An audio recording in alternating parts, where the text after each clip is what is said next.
अध्यक्ष, प्रदेश महामंत्री, all India के महामंत्री, संरक्षक महोदय और तमाम लोग किस कदर आपके लिए कोशिश कर रहे हैं, कितनी तनख्वाह देते हैं आप इनको बताओ। अरे आप ही के कारोबार की बात है, आप ही के कारोबार को रोकने के लिए ये सब किया जा रहा है कि जो परेशानियां आई हैं उन परेशानियों को देखो। चौके बरेली में यूनियन का दफ्तर है, वहां बैठ के 75% अधिकारी यहाँ आ जाते हैं और बैठ के हम उनसे जो बात करते हैं किस तरीके से मैनेज करते हैं। कैलाश बाबू आगे आ जाइए, आप मंच पर आ जाइए। हमारे महामंत्री, जिले के महामंत्री कैलाश जी हमारे बीच आ चुके हैं, आप मंच पे आ जाइए।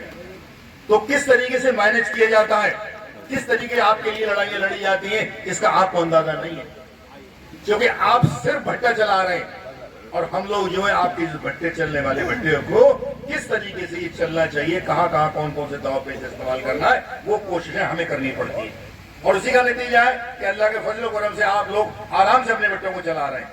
आपने अभी समझा नहीं है कैसा, अभी भाटी जी ने बताया हर काम कितना मुश्किल है, क्या कौन सी लड़ाइयां इस हड़ताल के जरिए लड़ी जा रही हैं। अगर ये हड़ताल सफल रही और अगर आपने इसमें थोड़ी लापरवाही की तो आने वाले वक्त में कोई आपको नहीं पूछेगा। मैं समझता हूँ अध्यक्ष भी कान पकड़ के तौबा कर लेंगे कि इन भट्टे वालों को तौबा है, कभी ऐसा कोई काम नहीं करना है जिसमें न कारोबार बच रहा है और न इज्जत बच रही है।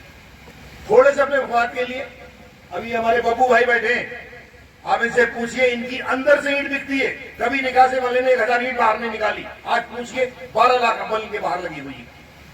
क्यों लगी है? बिक्री नहीं है।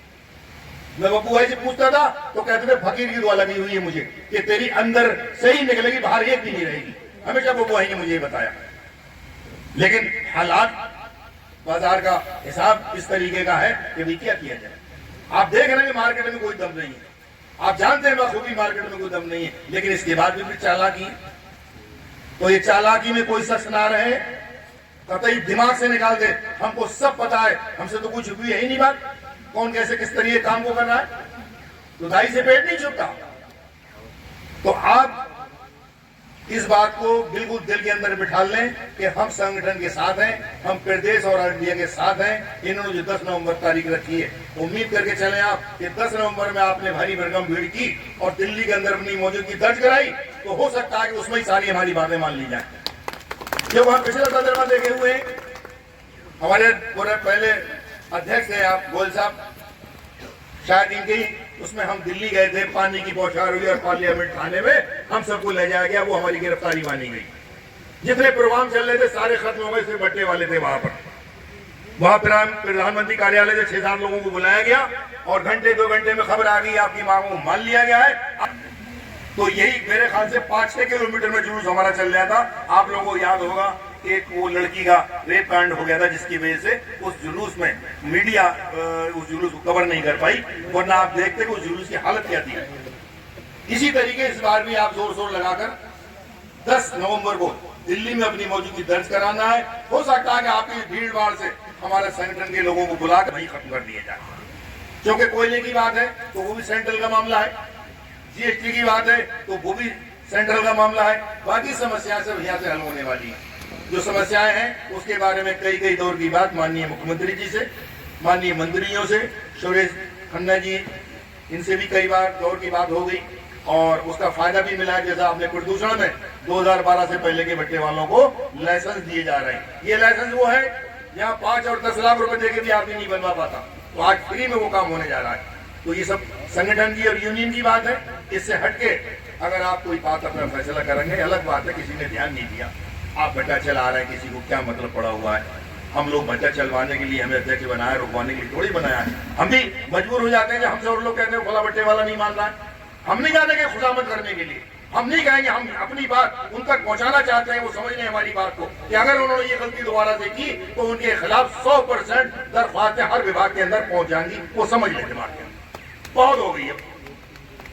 हम रात दिन मारे घूमते, गाड़ियां लेके इधर उधर घूमते, बीमारी हो, तकलीफ हो, बुखार हो, कोई मतलब नहीं, चलो साहब चल रहा है फलाने बेटे, चलो भाई।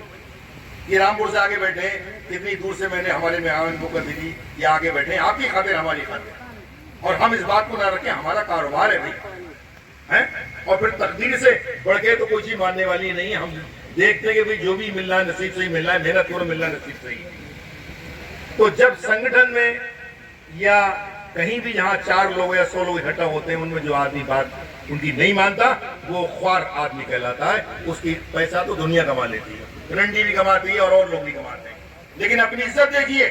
आप कोई ऐसा भट्टे वाला नहीं है 2-3 करोड़ रुपए से कम का अपने भट्टे में काम कर रहा हो। आप जिस चीज को चाहते हैं हाथ बढ़ा के ले लेते हैं। अपने आप को इतनी छोटी बातों में क्यों डालते हैं? अपने आप को पहचानिए। आप कोई लेमैन नहीं है, आप खास लोगों में से हैं।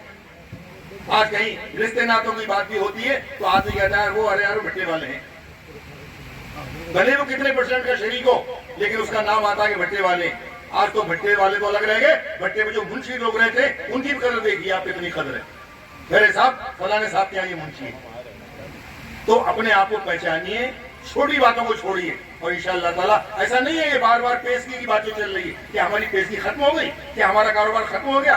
देर समय की बात लगती आ रही है, प्रोडक्शन कम करना चाहते हैं ताकि रेट भी हमारे बढ़े। आज अभी भाटी जी ने बताया 4000 रुपया 4300 यहाँ रेट लोग बोल रहे हैं। क्या इससे और सस्ती निकाल दे वो ईट? और जब आपकी ईट निकलेगी तो रेट रह क्या जाएगा? क्या रेट मिलेगा आपको? तो इसलिए मैं कहना चाहता हूं आप लोगों से कि अपने आप को पहचानिए, प्रोडक्शन को थोड़ा सा कम कीजिए, इंशाल्लाह सब बातें सही हो जाएंगी। अभी आपने देखा उत्तराखंड में कई लोग आपके पीछे लगे हैं, आपकी ईट को बंद कराने के लिए तरह तरह की चालें चल रही लगातार। और ऐसा दौर आया दुर्गा साहिब की मेरे ख्याल से 20 लोग गए थे उस मीटिंग में, जो GST वालों ने वहां मीटिंग बुलाई थी। उस हम एक दिन पहले ही पहुंच गए थे और जाके अपनी सारी सेटिंग करके उन्हें समझाया भी। बुलाया उन्होंने 50-60 लोग वहां पहुंचे मीटिंग में, और उसका नतीजा ये है कि आज तक बताइए किसी गाड़ी पकड़ी गई हो, किसी को नुकसान पहुंचाओ। उन्होंने समझा, हमने बताया हमारा भट्टे वाला बेईमान नहीं। हमने मीटिंग में खड़े हुए कहा था कि भट्टे वाला हमारा बेईमान नहीं, कहीं भूल से कोई गलती हो जाए तो उसको आप नजरअंदाज कर देना, वरना हम टैक्स देने वाले लोग हैं, हमेशा नंबर 1 का काम करने वाले लोग हैं। अपनी बात हमने वो पूरी तरीके से हमें वही बताना है। अब उसमें ये थोड़ी करते थे कि 4 आदमी अलग है, 6 आदमी अलग है। कितने रुपए का टैक्स है, गाड़ी बैठता 800 रुपए में गाड़ी निकल के जा रही है, कितना गवर्नमेंट को धोखा दोगे? और तो इसको समझो। और इन कामों में मैं एक बात और बता दूं, क्योंकि ज्यादा छुपा के रखना भी बहुत बेहतर नहीं होता है। जितना भी आप काम कर रहे हैं वो मुझसे तो ये छुपा नहीं है। कितनी आपने रॉयल्टी जमा करी है, कितना आप पीएफ में काम कर रहे हैं, कितना आप लेबर के अंदर काम कर रहे हैं, वो मुझसे तो नहीं छुपा है कि कहाँ कितने आदमी होना चाहिए, कितने चल रहे हैं, किसके भट्टे में कितने बच्चे काम कर रहे हैं। ये सब बातें उठेंगी तब कि जब आपने यूनियन की बात नहीं मानी। और यूनियन की आप बात मानते हैं तो जैसा कारोबार चला था इंशाल्लाह वैसे ही कारोबार चलेगा, उससे बढ़िया चलेगा। हम अपनी भी जान लगा के रखेंगे आपके पीछे कि भैया हमारे संगठन के वो लोग हैं जो यूनियन की बात को मान के चलते हैं, इसलिए इनका हर एक काम करना हमारी जिम्मेदारी में आता है। तो भाई लोगों, हाथ जोड़ के आप लोगों से गुजारिश कि जो लोग यहाँ नहीं है उन तक हमारी बात पहुंचाएं और थोड़ा सा सब्र रखें। ऐसा नहीं है कि बेटा कोई मार्च में अप्रैल में पहुंचे जा रहे हैं। अरे अभी तो आप अक्टूबर भी खत्म नहीं हो पाया है।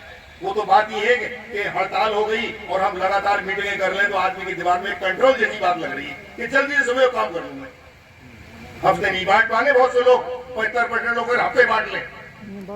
ये लेबर लूट के खा जाएगी। लकड़ी नहीं आपके पास जलाने के लिए, 500 450 रुपए को जलाने की लकड़ी मिल रही है। बिल्कुल। और उसे इस बात की कोई परवाह नहीं है कि मुझ पर एडवांस कितना हो गया, उसे तो पैसा चाहिए। और खाली में आदमी खाता भी जाते कि ये ले लूं, वो ले लूं, वो ले लूं। तो इसलिए बहुत संभाल के रखिए अपने आप को, अपने पैसे को जो बड़ी मेहनत से आपने कमाया है उसको संभाल के रहिए, सही तरीके से उसको खर्च कीजिए। और सीजन इंशाल्लाह आपके हाथ में होगा, रेट आपके हाथ में होगा। थोड़ा सा सब्र करने की जरूरत है। ये ऐसी बातें भी लोग ना कहें बता कि साहब वो एडवांस में ये हो गया, पैसा चला गया और अब कहीं नहीं गया हमारा पैसा। कहाँ जाएगा हमारा पैसा? हमने एडवांस दिया है, बता के किया है कि बच्चों की हड़ताल चल रही, जब भी संगठन कहेगा तभी लगाएंगे, हमारी मजबूरियां है। कहाँ जाएंगे ये लोग? तो ऐसा नहीं है कि लेबर में किसी भी भट्टे पर एक तो आदमी खराब हो सकते हैं, बाकी लेबर में कोई कमी नहीं होती। लेबर भी बेचारी अपना काम ठीक ढंग से करना चाहती है, वो भी हमारे हाथ पैर है, हमें उनका भी ख्याल रख के चलना है। तो काफी बातें आप लोगों के बीच हो गई। सबसे आखिर में मैं अपनी बात खत्म करने से पहले बहुत खुशामद के साथ ये बात कहना चाहता हूं कि जो लोग यहाँ नहीं है वहां तक हमारी बात पहुंचाएं, ये भूल कर भी गलती ना करें। कहां तक हम तुम लोगों को समझाएं, तुम्हारे पास गाड़ियां भेजें और तुमसे बार बार बात करें कि साहब मैं तो यूनियन में नहीं हूं। ये क्या बात है, मैं यूनियन में नहीं हूं? तो ये दिमाग अब यूनियन में नहीं हो तो फिर और हमारे लिए आसानी की बात है कि कल को दूसरे बट्टे वाले बताएंगे ये तो यूनियन में थे ही नहीं। तो इसलिए उनको समझा दें कि भाई आराम से काम करो, सब कुछ बेहतर होगा। और तुमने अगर जरा सा भी अपनी चाल बदली तो फिर चाल हमारी भी हालात में बदलेगी। यही कह के मैं अपनी बात खत्म करना चाहता हूँ। खुदा हाफिज़।